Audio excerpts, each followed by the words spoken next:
Welcome to our museum moment. Today, my name is Ellie Gettinger. I am the education director at Jewish Museum Milwaukee, and I am delighted to tell you the genesis story of Jewish Museum Milwaukee. This feels a little funny. Generally, when we're sharing museum stories, I share stories that are in the museum, and today I'm sharing a story that is about the museum.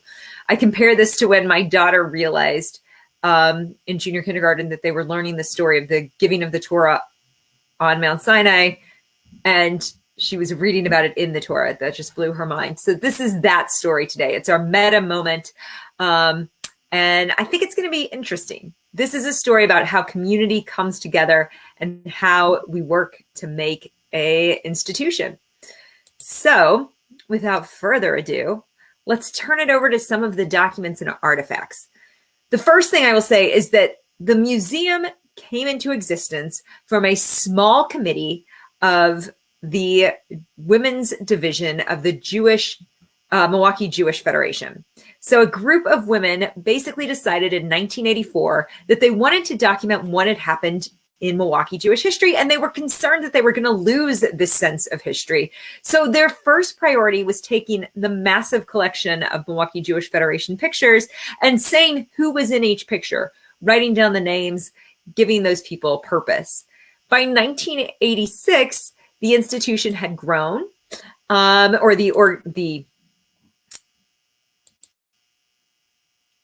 this is actually a memo that was sent by our founding director, Cathy Bernstein, to the Federation director at the time, Bob Aronson. And you can see it says the Archives Committee was begun at the direction of the Women's Division. With the agreement of the Federation, chairs were appointed, committees formed, and an agenda adopted. If any of you know Cathy Bernstein, you know there is always an agenda adopted. She was amazing at making sure you were sticking to your project. Throughout the process, there's been a discussion regarding the project, such as this requires funding. I have been able to determine that the project this year will cost between $3,500 and $4,000. See the attached budget. Amazing, right? That this is starting as just a group that needs less than $10,000 to make themselves work. As they grow, they develop kind of a sense of the sorts of projects they want to take on, the projects. This is actually a group of the ladies who are archiving, meeting together. Many of these women were very committed to this organization for many years. I think the only one who is still living is Bernice Spivak, who is wonderful. She was a committed volunteer for many years, and she lives at Ovation Communities now. We adore her. But these women really set the foundation for the Jewish Museum and created an institution that you can visit, hopefully, someday soon. This is their first brochure. And in this, it says, this is from 1986. Actually, I'm going to talk about the little bar mitzvah boy first. This was an image that was printed on a metal screen. It is part of the museum. It's in our permanent collection in our Jewish Belief and Community section. And for the archives and the Historical Society, he became a bit of a mascot. He's on many of our early publications. And I'm not sure we even know who he is, but if we do, Jay Hyland's going to correct the record and put it in right here in our comments. So we say that the Milwaukee Jewish Archives were described as a chain that unites the Milwaukee Jewish community with the historic past, a link that will create a vital connection to the Jewish community of the future. And at this time, the archives mounted their first exhibit, which is kind of about the Jewish communal history for the first 100 years. This is a picture of the archives in its early institution. It had taken over a small part of the basement of the Milwaukee Jewish Federation. You can see that it's basically just one wall of shelves and one big open shelving. This is Clarice Resnick, who is a longtime committed volunteer, is one of the founders of that group of women who came together. And I always love this picture because you can tell she will take no trouble from anyone. She is large and in charge. You can also see the artifact that our archivist Jay described in his piece that's on YouTube, from the Wanakee Club that's hanging on the wall there. So the archives grew and changed.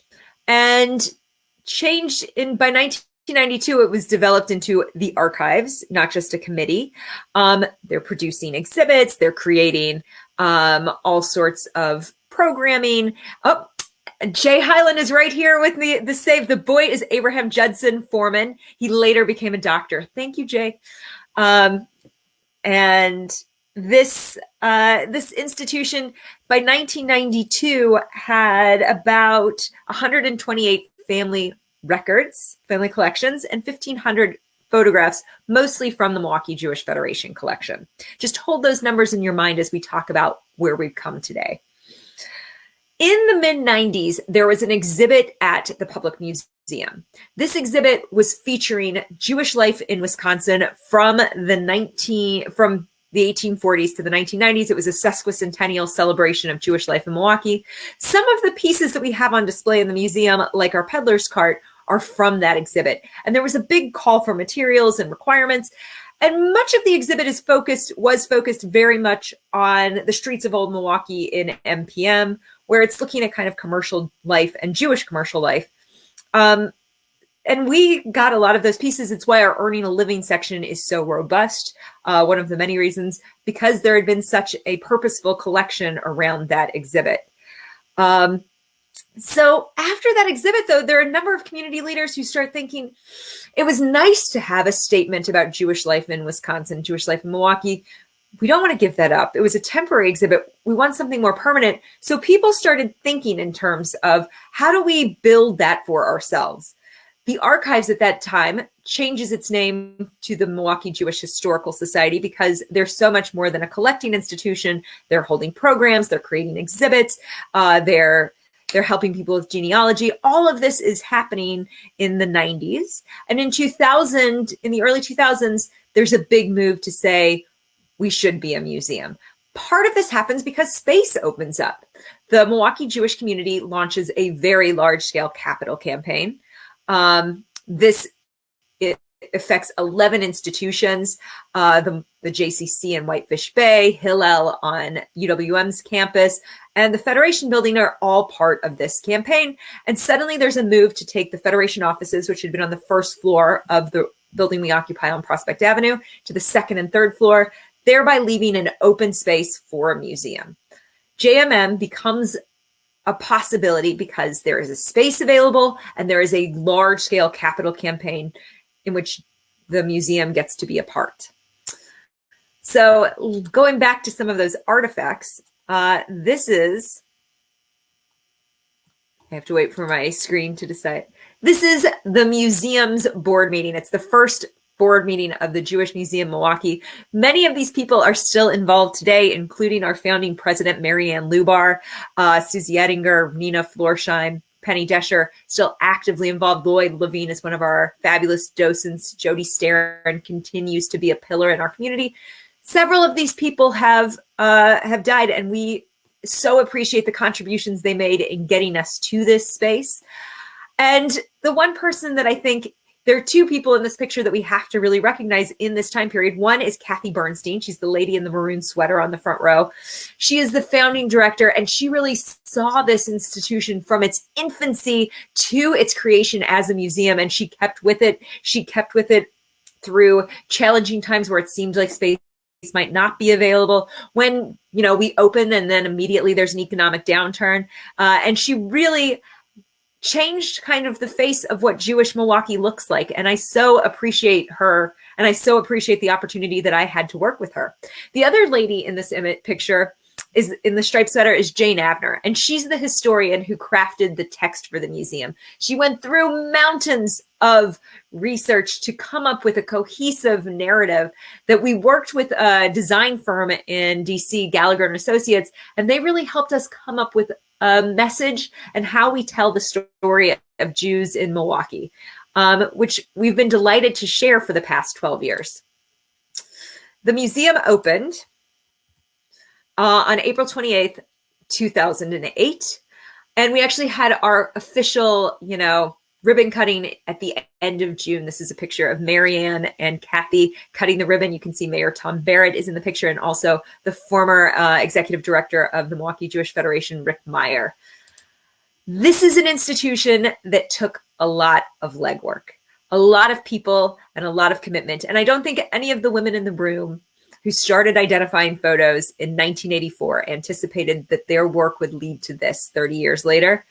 But I thank them for their commitment. And I thank them for the fact that they had the foresight to say, documenting our history is an important part of this, of telling our story, and an important part of sharing our story with future generations. So next time you come to Jewish Museum Milwaukee, you'll know just how many people had to be part of this process. Tomorrow, we're going to be exploring our Chagall Tapestry, which is on display in the atrium. It's one of my favorite stories to share. I think it's one of our hidden gems in the museum, so I'm excited to share that with you. And if you liked this, as I hoped you did, then we will, please feel free to make a donation. You can go to jewishmuseummilwaukee.org, and we appreciate your support. Thanks so much, and we'll see you tomorrow at 2.